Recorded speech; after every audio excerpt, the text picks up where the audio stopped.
Alright guys, are you stressed about this housing market that you can't buy or you can't sell? I wanted to create this video specifically on a specific tip that I would like to give on how to sell or buy your house a little bit easier to help ease the process. And it all starts with choosing the correct realtor. Now, being an ex-realtor myself, I've dealt with many problems that I feel that most people might want to learn from. Now, this is tip one, is when you're choosing the correct realtor, make sure you don't choose based on how much they charge. It don't matter how much they charge. It does not matter at all. As long as you get that overall net amount in your bank account deposit after selling your home. Now that's specifically only if you're selling a house. If you're buying a house, it's not going to really cost you anything to work with a realtor. Now I'll go a little bit more in detail later when you're buying a house on what to look for in a realtor and what questions to ask them to see if they're best fit for you, or just I'll give you my professional advice on what you should do as well too. But you always want to choose on their optimism and their experience. The more optimistic they have, the more experience they have, that tells you that's a really good realtor and they actually love what they do. Usually when you're looking for a realtor, I would recommend working off of referrals than just strictly finding someone online. Now, it's crazy nowadays that we actually live in a social media world, so we're going to find someone online. Referrals work a lot better because they've actually had experience. They've actually dealt with the people you know. They actually sold them their homes. They've actually listed their homes properly and sold it with a strategy. So I would work on referrals more than anything, because if you think about it, you're most likely going to believe your friends and family more than just a random person you find online. So that's just why I just recommend going off of referrals. Now the next tip I would say is when you're choosing a realtor, usually this mainly falls on if they're gonna sell your home. Like if you own a home and you want to sell your home and you hire them, they should have a specific marketing plan, because at the end of the day, anyone can stick a sign up and post online that your house is going to be for sale. So they need to have something that's outside of that. Something that's creative. They got to think outside the box, and they got to develop a plan, and they got to present to you their plan in an efficient, in a professional, and a strategic manner that's easy for you to understand. They got to basically teach you on what they're going to do so you can understand it, because you don't have time to be dealing with marketing and all that. That you got other things you got to be worried about. Let them do their job and make them work for it.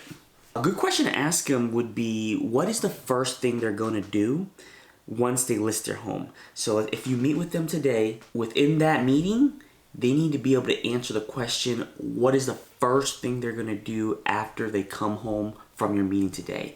They should basically have it outlined and basically presented to you either on paper, an email, electronic, or however they want to present it, but it's got to be understanding to you, and you got to trust them too as well. Now you do got to make them work. They need to be advertising, they need to be calling, they need to be cold calling it, they need to be marketing the heck out of that home that you have for sale. They got to be calling their buyers, they got to have a list. They should have everything ready to go from the moment that they list your home. Now that's just my opinion. I truly believe that would be the best way to handle a listing. Another tip I would say is kind of test them a little bit.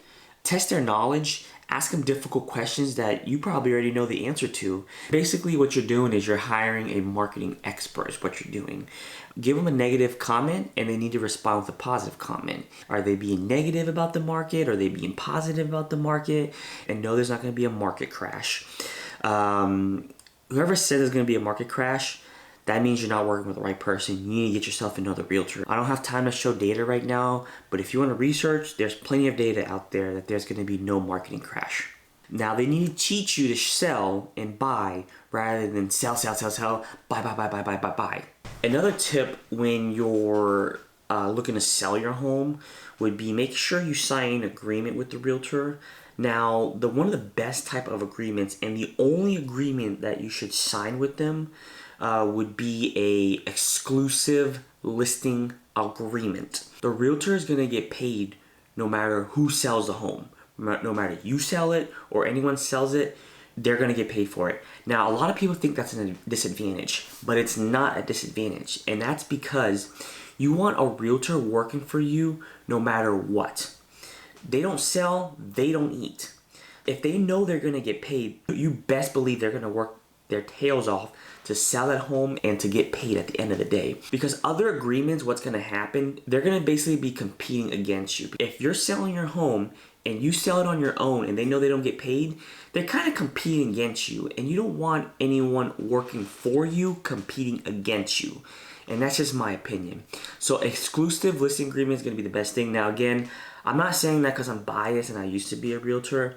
I'm just saying that because I know it's gonna help the realtor, and if it helps the realtor, it's gonna help you get the most money in your pocket. Now, I know I mentioned earlier that I was gonna go over if you're going to choose a realtor to help you buy a property. Yes, you should always choose a realtor to help you buy a property because one, it doesn't cost you anything. There's no upfront charge. Heck, there's no upfront charge even when you're working with a real estate agent in general. If it's an upfront charge, that's kind of shady right there. Two is you want someone negotiating for you. You kind of want someone to be your middleman. It's pretty cool too because you can look at it as like they are your assistant. When you have an assistant, it feels pretty nice when you have the right assistant. That doesn't mean going out there choosing some random real estate agent or anything like that. I would recommend, again, working off referrals, or you can always reach out to me. I can recommend any good real estate agent out there in the market today.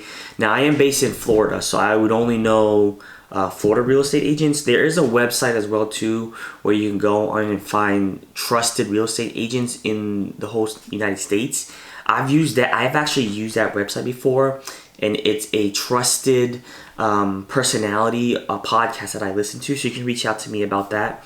And these are just some quick tips on advice on choosing the correct realtor to work with in this housing market. I know it's crazy right now, but if you choose the right professional in this field industry, they don't tell you, but they advise you on the right direction to take, and they know the right people, and they know the right solutions to fix your problems. And thank you for watching this video, and tune in for another real estate video coming soon.